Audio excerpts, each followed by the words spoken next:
Okay, so about 2.5 million sheep are exported live each year from Australia, predominantly to the Middle East, and about 700,000 head of cattle are exported live each year to Indonesia, but also to the Middle East.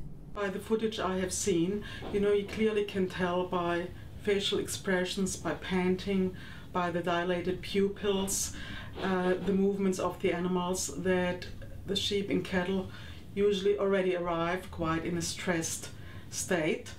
And obviously on a 30-day journey, you only can imagine that this stress is getting worse and worse. On top of that, they have been feeding usually on grass or hay here in Australia. Then they get fed pellets on the ship.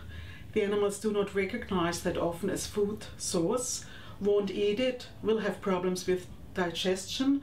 So a lot of the animals actually die of starvation. For live exports, it's about animals going through that process with fear, stress, disease, and we know that there are alternatives, and we know that they'd be more efficient. We know that it would provide opportunities in Australia, so we really believe there's no reason for it.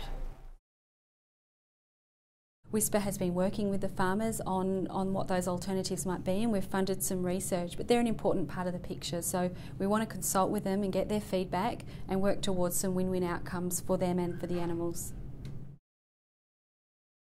Well look, there's various things the government can do to move towards a chilled meat trade instead of a live export trade, which would mean the animals are spared this long and torturous journey, and it would mean more money to our economy and more stability for farmers.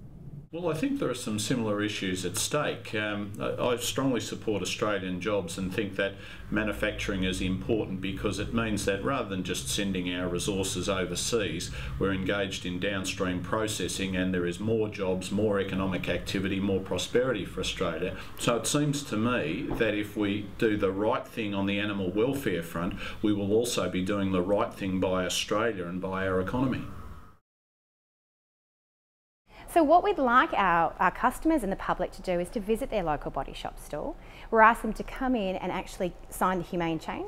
We're looking for a minimum of 63,000 participants for this campaign, which we think is really achievable, and based on previous campaigns, we know that the community really supports this.